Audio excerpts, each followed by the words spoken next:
नमस्कार दोस्तों, मैं कमल प्रताप सिंह उपस्थित हूँ आपके समक्ष बीएड के थर्ड सेमेस्टर की वीडियो के साथ। हम इसमें पढ़ेंगे शिक्षा में मापन एवं मूल्यांकन।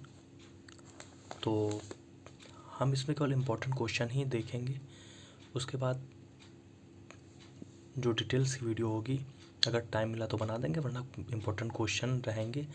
और क्वेश्चन के साथ ही साथ मैं क्वेश्चन को पढ़ने के लिए थोड़ा सा वीडियो लॉन्ग करूँगा, जिससे आप पॉज करके आंसर भी पढ़ सकते हैं। तो ये रहा आपका पेपर ऐसा आता है। तो नेक्स्ट हम बढ़ते हैं क्वेश्चन की ओर। जैसे कि पहला क्वेश्चन है, शिक्षा में मापन मूल्यांकन की अवधारणा से आप क्या समझते हैं। मापन की अवधारणा स्पष्ट कीजिए, मूल्यांकन की अवधारणा स्पष्ट कीजिए।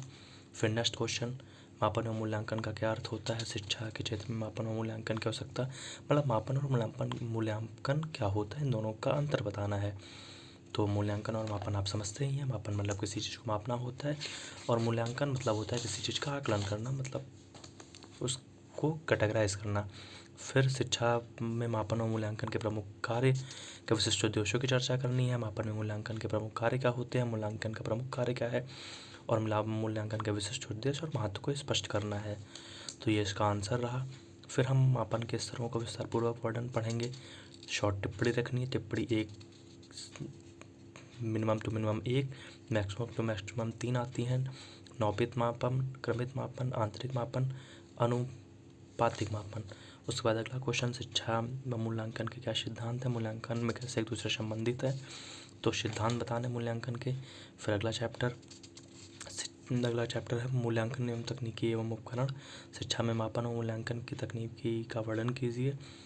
तो सेम यही क्वेश्चन है। फिर अगला क्वेश्चन परीक्षण के बारे में, परीक्षण को आपको बताना है, परीक्षण कैसे करते हैं, परीक्षण के प्रकार क्या होते हैं। फिर समाज मिति विधि के बारे में, उसकी परिभाषा और विशेषताओं को बताना है आपको। उसके बाद समाज मिति पर टिप्पणी लिखनी है। फिर मूल्यांकन की प्रक्षेपी विधियाँ बतानी, प्रक्षेपी विधियाँ की विशेषताएँ क्या क्या होती हैं। उसके बाद प्रश्नावली का क्वेश्चन है। फिर साक्षात्कार विधि को स्पष्ट करना है। देन उसके बाद फिर हम आगे बढ़ेंगे तो फिर हमें मिलता है चेकलिस्ट किसे कहते हैं और इसके प्रयोग क्या क्या होते हैं। उसके बाद फिर अगला चैप्टर, एक अच्छे परीक्षण से आप क्या समझते हैं, अच्छे परीक्षण के बारे में बताना है। और इसमें हम केवल क्वेश्चन ही क्वेश्चन देख रहे हैं क्योंकि टाइम कम है। तो क्वेश्चन के साथ आप आंसर को पढ़ने के पूरा टाइम दिया जाएगा, आप वीडियो को पॉज करके पूरा आंसर देख सकते हैं। फिर वैधता के बारे में डिफाइन करना है। देन फिर उसके बाद विश्वसनीयता क्या होती है। विश्वसनीयता के बाद फिर हम आगे बढ़ेंगे तो मानक के प्रकार और मानक क्या होता है, मानक से क्या समझते हैं। फिर मूल्यांकन के दृष्टिकोण चैप्टर आ जाता है, तो इसमें अभी इम्पोर्टेंट क्वेश्चन आपका जो है उस पर बात करेंगे। सतत एवं व्यापक मूल्यांकन। सतत का सीधा अर्थ होता है कंटिन्यूअस, और व्यापक मतलब होता है एक विस्तार रूप से मूल्यांकन करना। फिर बुद्धि के प्रत्यय की अवधारणा, तो जैसा जानते हैं बुद्धि को टर्मन और स्टर्न ने दिया था बुद्धि का संप्रत्यय, और विनय ने बुद्धि का संप्रत्यय दिया था। व्यक्तित्व के बारे में बताना, पर्सनालिटी क्या होती है। फिर पर्सनालिटी के बाद हम आगे बढ़ेंगे तो आगे देखेंगे, आगे अगला चैप्टर आता है। तो अगला चैप्टर हमारा इसमें सृजनात्मकता क्या होती है। सृजनात्मकता का मतलब क्रिएटिविटी होता है, बच्चा क्रिएटिव कैसे होता है इसके बारे में बताना, मतलब बुद्धि से और तार्किक रूप से। रचनात्मकता और क्रिएटिविटी एक जैसी होती है, और सृजनात्मकता के बारे में हम जानेंगे। फिर उसके बाद सृजनात्मकता और बुद्धि में अंतर जानेंगे। फिर भारत में परीक्षा प्रणाली कैसी रही है, परीक्षा प्रणाली किस तरीके से होती है इसके बारे में पढ़ेंगे। तो वस्तुनिष्ठ परीक्षण की उपयोगिता को बताना है।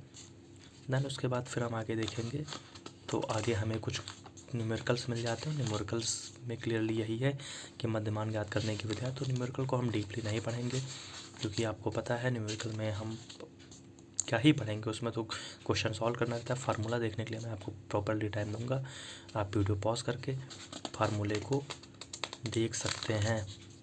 तो मैं कोशिश करूंगा हर पन्ने में थोड़ा थोड़ा रुक जाऊंगा, तो आप वीडियो को पॉज करके देख सकते हैं। केंद्रीय प्रवृत्ति की मापक कौन कौन सी हैं इसके बारे में हम ध्यान देंगे। फिर हम आगे बढ़ेंगे तो माध्यमान और माध्यिका में अंतर, ये इंपॉर्टेंट क्वेश्चन है। उसके बाद फिर माध्यमान और बहुलक में अंतर, केंद्रीय प्रवृत्ति का क्या अर्थ होता है ये भी आप पढ़ सकते हैं। उसके बाद इस चैप्टर में कुछ ऐसा है नहीं, केवल न्यूमेरिकल्स ही हैं। तो न्यूमेरिकल्स में सिंपल, अगर आपको फार्मूला पता है और आपको पैटर्न्स पता है कैसे हम सॉल्व करते हैं, तो सिंपली उसी पैटर्न में रखकर हम उस क्वेश्चन को कर सकते हैं। फिर प्रसार एवं पद की मापें आती हैं, तो शतांशी मान से आप क्या समझते हैं इसके बारे में बताना है। फिर आगे इसमें भी न्यूमेरिकल्स हैं। प्राथमिक विचलन से आप क्या समझते हैं। देन उसके बाद चतुर्थांश विचलन क्या होता है, तो चतुर्थांश विचलन को कैसे फाउंड करते हैं उसके फार्मूला। और फिर आगे हम बढ़ेंगे तो प्रमाण विचलन से आप क्या समझते हैं, इसकी गणना कैसे होती है। मानक विचलन क्या होता है। मानक विचलन के बाद फिर हम शतमक विचार पढ़ेंगे। उसके बाद फिर हम आगे बढ़ेंगे तो आगे हमें कुछ व्यवहारिक समस्याएं मिलती हैं। व्यवहारिक समस्याएं मतलब न्यूमेरिकल्स ही होता है। न्यूमेरिकल्स में हमें ज़्यादा टाइम नहीं देना है, क्योंकि अगर आपको न्यूमेरिकल्स आता है तो आप इजीली कर ले जाएंगे, नहीं तो फिर लास्ट ऑप्शन है उसे छोड़ देना है। फिर सहसंबंध के बारे में पढ़ेंगे, ये चैप्टर नंबर 11 है। तो धीरे धीरे हम चैप्टर एंड की ओर हैं। उसके बाद फिर सहसंबंध से आप क्या समझते हैं इस पर ध्यान देंगे। मैंने कोशिश की है कि ये सारे पन्ने खोलने की कोशिश की है, और अगर आप एक एक वीडियो देखेंगे पॉज करके, थोड़ा टाइम भले लगेगा पर आप इजीली तैयारी कर सकते हैं। तो आशा करते हैं आपको यह वीडियो पसंद आई होगी। अगर पसंद आई है मित्रों तो इस वीडियो को लाइक करें, एक प्यारा सा कमेंट दें, और कमेंट देने के बाद छोटा सा और मेरा सहयोग करिए, इस वीडियो को ज़्यादा से ज़्यादा शेयर कीजिए, ताकि मुझे भी थोड़ा सा मोटिवेशन मिले, मैं आगे आपके लिए ऐसे वीडियो बनाता रहूं। धन्यवाद।